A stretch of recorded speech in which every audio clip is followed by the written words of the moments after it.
Today, America's boys and girls will walk up to these doors and they'll see something different, a sign that says closed until further notice. And that's because at midnight, the Democrats followed through on their threat to shut down the United States government.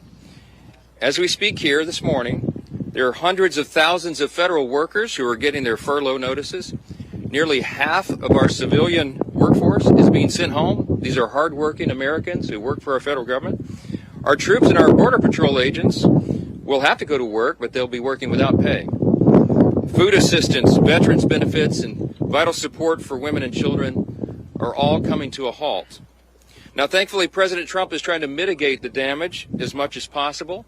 His administration is working to limit the harm to the American people.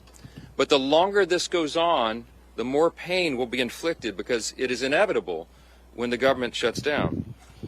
The sad thing about it is that every single bit of this was entirely avoidable.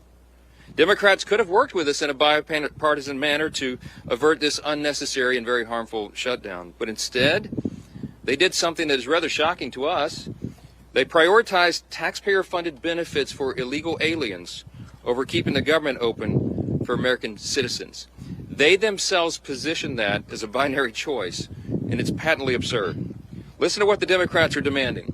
They demanded, in exchange for our simple, clean, 24-page bipartisan continuing resolution, the same one that Chuck Schumer and the Democrats voted for just a few months back in March.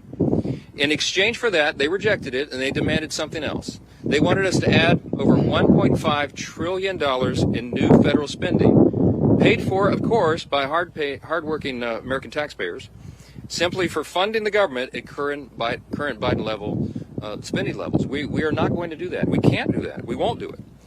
Almost 2 weeks ago, the House did our job. In the House, we passed a common sense, nonpartisan bill to keep the government open. Republicans did our job. We had one Democrat join us there, so it was bipartisan. But every other Democrat in the House voted to shut the government down. And last night, 44 Democrats in the Senate did the same thing. This is a clean resolution.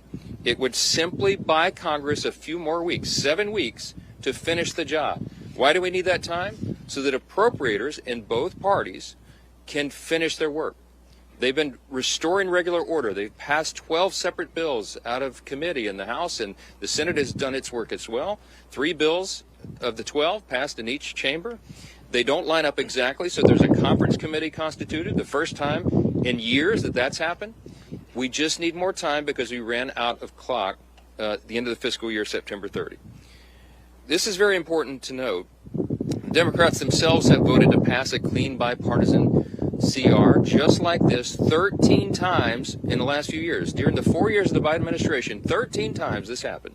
Republicans did the responsible thing, even when we were in the minority, to keep the government open. And today should be no different. There is nothing new in this legislation. There's no poison pill. There's no partisan tricks. There's no gimmicks whatsoever. The only difference today is the man who is sitting in the Oval Office. Rather than work with President Trump and Republicans to get this job done, as our party has done repeatedly in the same situation over the years, Democrats want to play political games with the lives and the livelihoods of Americans. The simple truth is Democrats in Congress have dragged our country into another reckless shutdown to satisfy their far-left base. That is the truth.